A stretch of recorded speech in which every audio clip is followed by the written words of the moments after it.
Pa mislite, šta je teže? Izbaciti bojler, iščupati kadu ili napraviti rupu u zidu?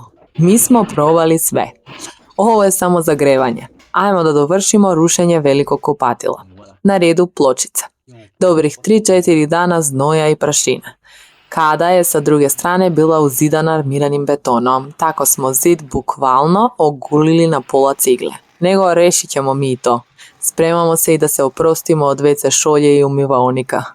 U prethodnim videima bilo je mnogo komentara za pločice, dizajn nam se nije svideo i pored toga što oboje volimo retro stil, ne želimo se pravdamo, naša je bila odluka da kupatilo menjamo iz korena, a i kada smo ogolili zidove, pustili smo vodu i na ničije iznenađenje bilo je dosta mjesta odakle je voda curila.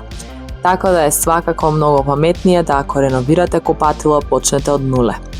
Plan za ovo kupatilo je da izdignemo pod, izravnjamo zidove, napravimo knauf konstrukciju za konzolnu WC šolju, stavimo hidroizolaciju, postavimo kadu, pa čak možda i sami da lepimo pločice. Veliko kupatilo će biti naše i planiramo da postavimo i 2 umivaonika.